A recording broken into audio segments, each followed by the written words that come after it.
Terima kasih sudah klik video ini and welcome back to my channel. Nah, apa kabar nih kalian semua? Semoga baik-baik saja ya. Nah, kalian tahu nggak sih kalau belakangan ini tuh warga Semarang sempat digegerkan dengan penemuan mayat yang dicor dalam sebuah bangunan depot air isi ulang gitu. Nah, setelah dilakukan penyelidikan nih, ternyata mayat tersebut itu adalah seorang bos depot air minum yang bernama Irwan Huta Galung berusia 53 tahun yang tewas terbunuh oleh siapa coba? Kalian ada tahu nggak? Nah, penasaran kan? Makanya sebelum kita lanjut, silakan kalian klik subscribe-nya dulu dan aktifkan lonceng notifikasinya supaya kalian selalu update kalau aku ada upload video-video baru. Nah, kalau sudah, mari merapat kita bahas bersama. Check it out. Jadi korbannya itu bernama Irwan Huta Galung, pria kelahiran Tarutung 28 Februari 1970 yang membuka usaha depot air minum isi ulang yang bernama AHS Tirta Arga. Nah, alamatnya itu berada di Jalan Mula Warman Raya, RT 1, RW 1, Kelurahan Keramas, Kecamatan Tembalang, Kota Semarang. Nah, korban itu menjalankan usahanya dengan sistem ngontrak tempat usaha. Jadi Irwan ini tuh sebenarnya dia itu perantau dari daerah asalnya di Sumatera Utara. Akan tetapi dia sengaja merantau ke kota Semarang itu membawa anak dan istrinya untuk memperbaiki taraf kehidupan gitulah, ya kan? Nah, sebelum tragedi itu tuh, Irwan dan keluarganya sebenarnya tinggal di sebuah perumahan Bukit Agung, Blok O nomor 2, RT 3, RW 4, Kecamatan Banyumanik, Kota Semarang. Nah, Irwan itu dikenal sebagai orang yang ringan tangan nih, dan tidak segan-segan untuk memarahi karyawannya kalau kerjanya lelet. Ya wajar sih sebenarnya, tapi ya mungkin nggak pakai kekerasan fisik juga. Dan mungkin yang memicu segala sesuatu hal yang buruk itu mungkin ada gitu ya, kepleset lidah hingga mengeluarkan kata-kata yang memicu seseorang itu menjadi dendam. Walau alam kan ya, nggak ada yang tahu hati manusia. Nah, keterangan kalau Pak Irwan ini ringan tangan gitu ya, tipe kalau orang yang ringan tangan suka mukul, itu didapatkan dari keterangan pelaku gitu ya kan, tanpa ada saksi lain juga yang mendukung pernyataan si pelaku ini. Benarkah Pak Irwan ini orangnya temperamen atau enggak gitu loh. Nah, terus bagaimana kronologi kejadiannya sehingga Pak Irwan merenggut nyawa dengan tragis di hari itu? Nah, berikut kisah. Irwan Huta Galung sang pemilik depot air minum isi ulang, dan juga beliau itu berjualan gas, berhari-hari menghilang dan juga tidak bisa dihubungi. Nah, awal terungkapnya kasus ini tuh diawali dari kecurigaan seorang kerabat korban yang sudah berhari-hari tidak pernah melihat korban lagi, dan juga sangat tidak biasa gitu loh menurut dia, karena sudah beberapa hari itu Pak Irwan itu nggak muncul, disertai depotnya itu nggak pernah buka juga. Nah, dari keterangan Mbak Yuli ini didapati bahwa ada pegawai Pak Irwan yang sempat menitipkan kunci depot kepada Mbak Yuli, tepatnya itu di tanggal 6 Mei 2023, karena sekalian juga pegawainya Pak Irwan itu pamit gitu loh, katanya mau pulang kampung ke Banjarnegara. Nah, pegawainya itu tuh bernama Husen. Nah, saat itu Mbak Yuli itu sempat bertanya kepada Husen, kamu sudah izin bosmu belum kalau mau pulang kampung? Si Husen ini bilang, sudah kok Mbak, saya udah izin bos, dan bos juga mengizinkan serta menyuruh saya untuk menitipkan kunci depot ini kepada Mbak. Nah, mendengar itu kan Mbak Yuli, ya wes lah, silahkan gitu kan. Akhirnya kunci itu tuh yang dititipkan sama si Husen nih, Mbak Yuli ambil, Mbak Yuli itu terima terus disimpan. Akan tetapi nih, setelah beberapa hari kemudian nih, Mbak Yuli mulai sadar, kok dia belum pernah nampak Pak Irwan ya? Nah, curiga kan dia ini, curiga ada sesuatu itu tuh, ada sesuatu yang tidak beres, diiringi juga dengan makin hari itu makin muncul pertanyaan-pertanyaan kecil yang menyenggol benak dari Mbak Yuli ini. Kenapa setelah perginya si Husen, Pak Irwan itu mendadak hilang? Bahkan depotnya itu tidak buka sampai berhari-hari. Terakhir Mbak Yuli itu komunikasi dengan Pak Irwan sekitar tanggal 3 Mei 2023, tepatnya itu di malam hari, karena saat itu Mbak Yuli nganterin makanan ke depotnya Pak Irwan. Lalu nanti di tanggal 6 Mei lagi nih, barulah muncul si Husen yang menitipkan kunci kepada Mbak Yuli. Nah, Mbak Yuli agak sedikit menyambung-nyambungkan dong, meskipun dia dihantui rasa curiga gitu kan. Nah, ditambah lagi nih, sampai tanggal 8 Mei sama sekali tidak ada aktivitas di depotnya Pak Irwan, dan juga Pak Irwan belum ada kabar sama sekali. Selain itu, ada juga aroma-aroma busuk yang menyengat keluar dari arah depotnya Pak Irwan itu. Nah, apa coba? Mbak Yuli ini makin overthinking dong, makin bertanya-tanya, kenapa gitu loh. Nah, karena dihantui rasa penasaran nih, dan juga diganggu sama bau busuk yang makin hari makin menyengat hidung itu tuh, akhirnya Mbak Yuli ini minta tolonglah kepada pemilik kontrakan untuk mengecek ke dalam depot itu, karena di dalam depot itu ada bau busuk yang benar-benar mengganggu banget lah pokoknya kan.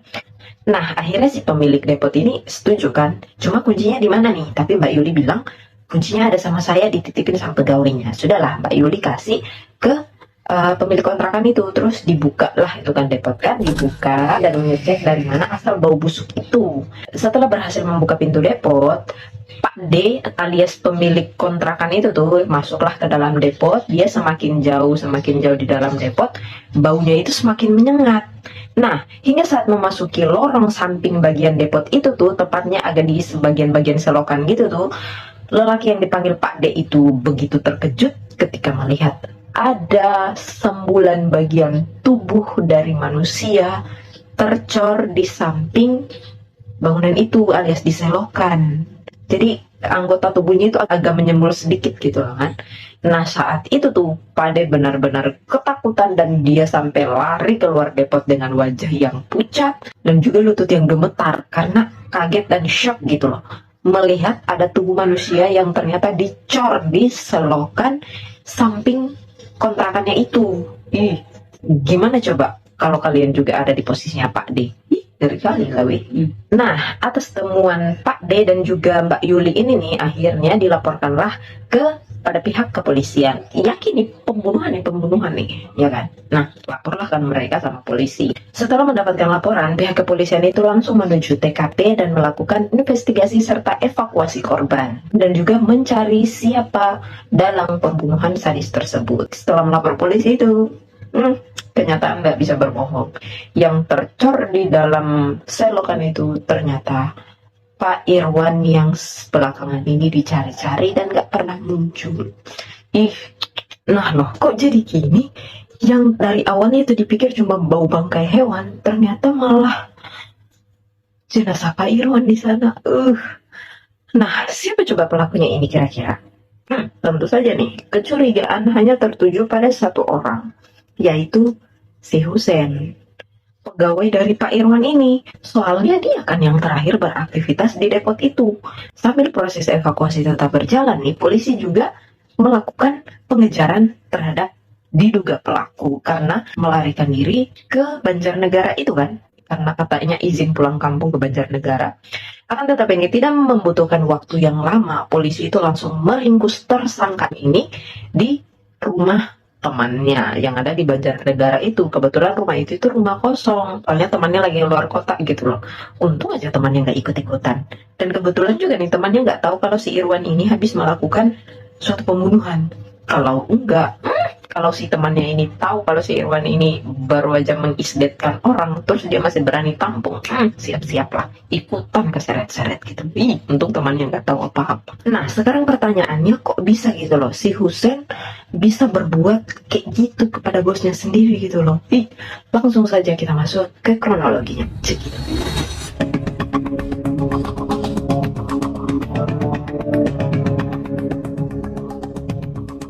Nah, menurut penuturan pelaku nih, yang saya kutip dari berbagai sumber berita, katanya pelaku itu selama bekerja selalu saja mendapatkan perlakuan-perlakuan buruk dari si korban.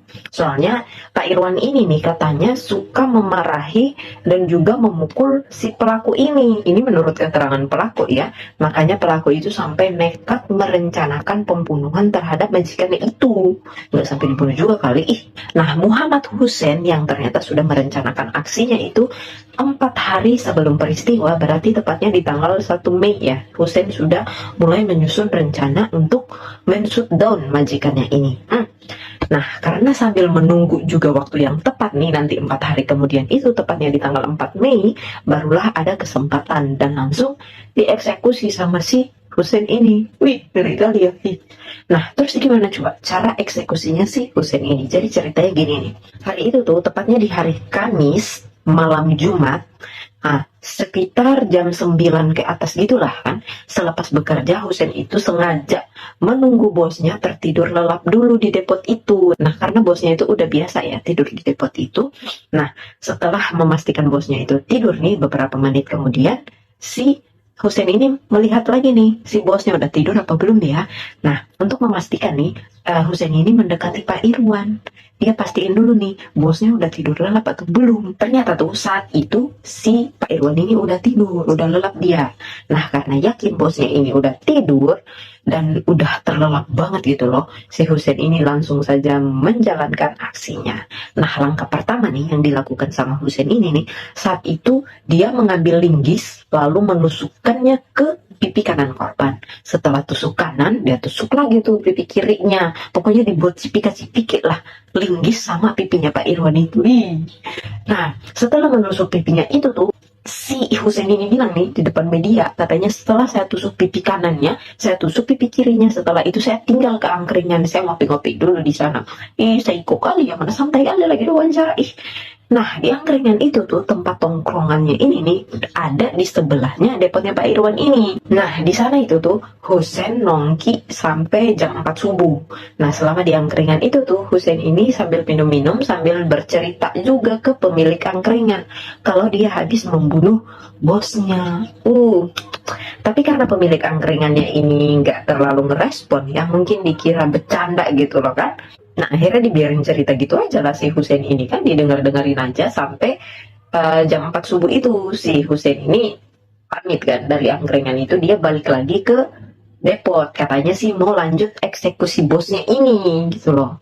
Maksudnya mau dimutilasi gitu kan. Nah, setelah pulang dari angkringan itu tuh, sesampainya di depot, hari itu udah jadi hari Jumat, tepatnya tanggal 5 Mei 2023, pas dini hari gitu loh, masih subuh. Husein ini langsung masuk ke dalam depot, terus mengambil sebuah pisau dapur, kemudian perlahan kembali mendekati arah tempat tidur korban. Saat itu tuh korban masih tergeletak di posisi tidurnya yang semalam, tapi udah di ini tancapin linggis loh kiri kanannya. Dan subuh itu tuh bosnya itu masih nafas, masih ada bunyi grog-grog gitu loh, kayak gitu-gitulah pokoknya weh. Intinya masih hidup lah bosnya hari itu. Tanpa memperdulikan si bosnya ini masih hidup, masih napas nih, karena udah dendam kesumat kali ya, si Husein ini langsung saja mengeksekusi korban pantang mundur dan tidak gentar gitu. Langsung dia pegang kepalanya bosnya itu, lalu dia potong gitu. Sampai kepisah weh antara kepala sama badan ini. Nah, dari pengakuannya itu tuh, bagian tubuh yang pertama kali Husein ini potong katanya kepalanya, kemudian dilanjutkan dengan lengan kanan dan juga lengan kirinya. Nah, tempat eksekusinya itu masih di ruang korban tidur itu yang semalam, masih di tempat tidur, di eksekusinya dia di situ. Nah, kenapa si Husein sampai melakukan itu? Katanya itu ada alasannya, dan juga tahapan potongnya itu memiliki alasan tersendiri. Katanya si Husein nih, dia itu potong kepalanya duluan karena korban itu sering memarahi si Husein. Terus selanjutnya dia potong tangan kanan dan tangan kirinya itu tuh karena katanya si bosnya ini suka mukulin si Husein ini. Nah, setelah memotong kepala dan juga tangan kanan dan kirinya si bosnya ini nih, Husein itu lalu mengambil sebuah karung berwarna putih untuk membungkus kepala sama tangannya itu. Sementara tubuhnya bosnya ini yang udah tanpa kepala saat itu diseret sama si Husein menuju ke lorong samping toko, tepatnya di selokan itu. Soalnya katanya di sana itu jarang diakses gitu loh sama orang-orang. Jadi aman dan strategis gitu loh menurut Husein buat ngecor si tubuh majikannya ini. Psycho parah. Setelah meletakkan tubuh majikannya itu di sana, di selokan itu tuh, Husein kemudian pergi dulu mengambil semen dan pasir di rumah korban di perumahan Bukit Agung nomor 2 di Sumberboto, Banyumanik, yang berjarak sekitar 3 km dari lokasi TKP. Nah, setelah dari sana, lalu dia balik lagi ke TKP pada Sabtu 6 Mei 2023 di sore hari. Nah, saat itu tuh sekitar jam 3 atau jam 4 sore gitu lah kan. Berarti sampai ditinggal sehari gitu ya. Gila, benar-benar gak terjamah banget ya berarti di sana. Nah, sekitar sore hari itu tuh, Si pelaku kemudian mengecor tubuh korban menggunakan pasir dan semen itu. Saat itu tuh tubuh korban yang tanpa kepala itu tuh dia masukkan ke dalam selokan, terus dia tumpuk-tumpukan dengan barang lain seperti bantal. Supaya nggak kelihatan lah katanya gitu.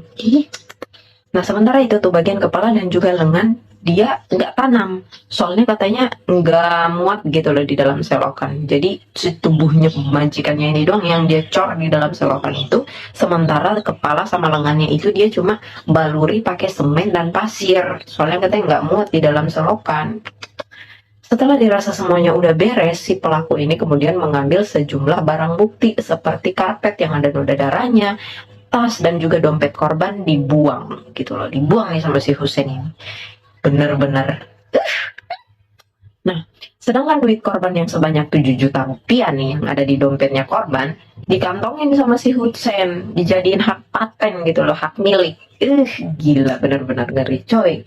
Nah, uang itu tuh dijadiin apa coba? Uang itu tuh nggak dikirim ke ortunya si Husein, nggak dipakai sedekah, tapi dipakai senang-senang sama Wedo alias PSK. Gila. Bahkan nih dia nggak cuma pakai sendiri doang tuh duit, tapi dia ngajakin si tukang angkringan tempat dia cerita itu, angkringan yang ada di sebelah depot itu, diajakin sama si Husein buat ajojing. Senang-senang gitu loh, ngehambur-hamburin duit itu sampai habis. Setelah duitnya itu habis, setelah duit rampasannya itu habis, si Husein ini membawa sebuah sepeda motor korban yang bisa warna putih. Dia bawa pakai kabur ke Banjarnegara itu. Gila bener.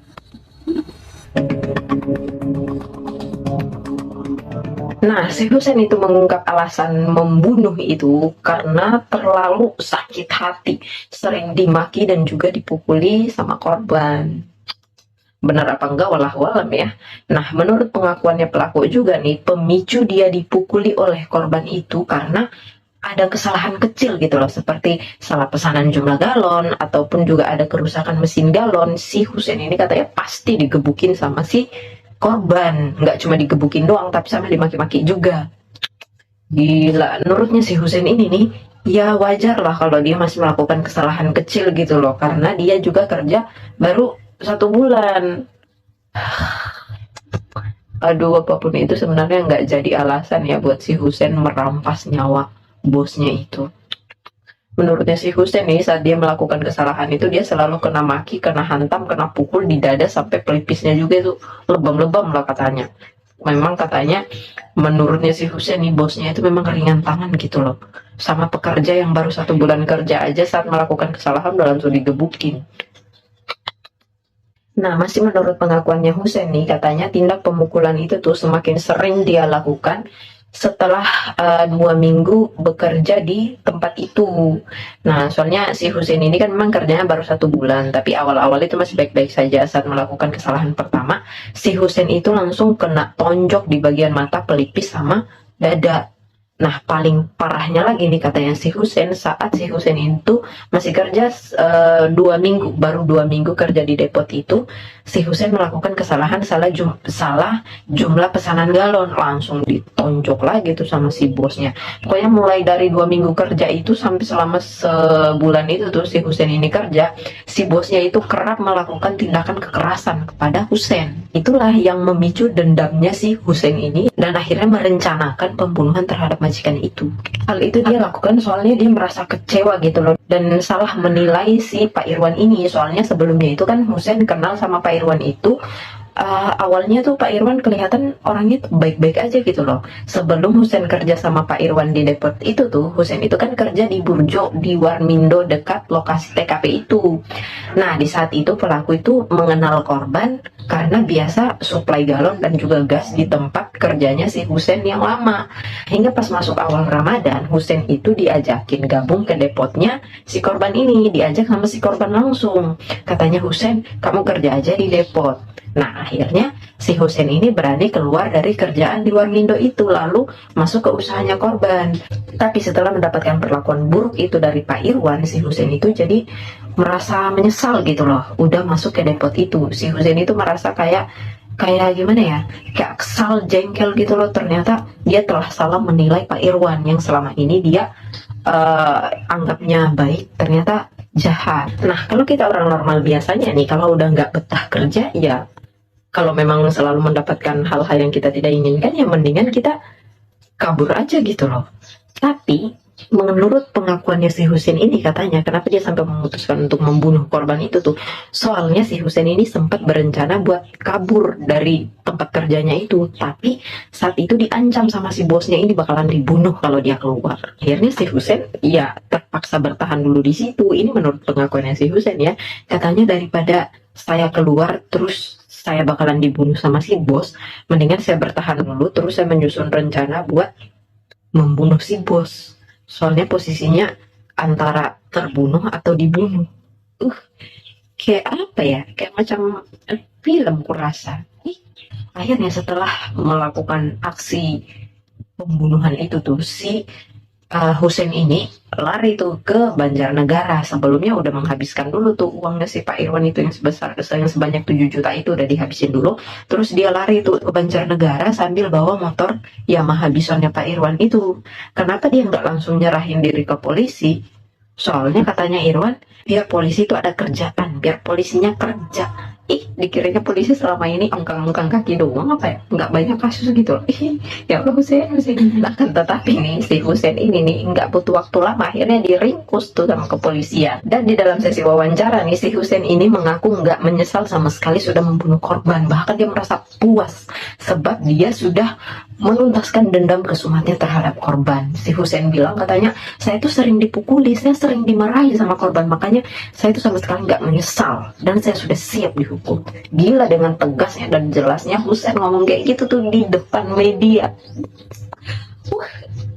Antara gimana ya, antara gue mau salut tapi gue juga kalut, emosi gitu, jadi sulit. Tapi nih, sepandai-pandainya tuh tupai melompat pasti akan ketangkap juga.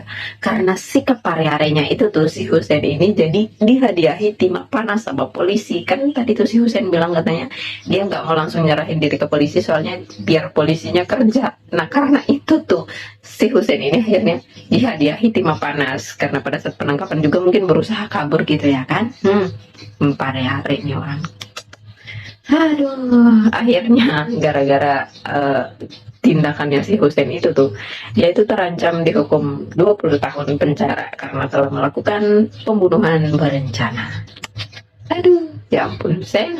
Nah, hingga sementara ini nih tersangka utama masih si Husein itu. Tapi ada kemungkinan si pedagang angkringan itu mau dijadiin tersangka juga, soalnya kan dia tahu tuh, tapi saat ini dia masih dalam tahap pemeriksaan doang gitu loh kan. Nah ketar-ketir nggak tuh si tukang angkringan, mampoy kau kan. Harusnya dari saat si Husein cerita itu dia inisiatif dong lapor ke polisi, benar sama enggaknya mengantisipasi gitu loh, ya kan. Gila, memang benar ya, manusia itu lebih menyeramkan dari kuntilanak dan kawan-kawannya. Soalnya kuntilanak nggak bisa menyentuh kita, tapi manusia bisa satset pindah alam. Gila. Nah, gimana nih menurut kalian tentang kasus ini? Kalian komentar aja ya di bawah di kolom komentar. Kalau kalian juga mau request kasus-kasus lain buat dibahas, silahkan semuanya kalian cantumin di kolom komentar. Oke, cukup sekian dulu video kali ini. Saya pamit undur diri. Jangan lupa kalian like, share, komen, minimal kalian subscribe sama aktifkan lonceng notifikasinya lah ya. Jangan, ingat ini bukan mengemis, tapi sebuah perintah. Oke, dadah.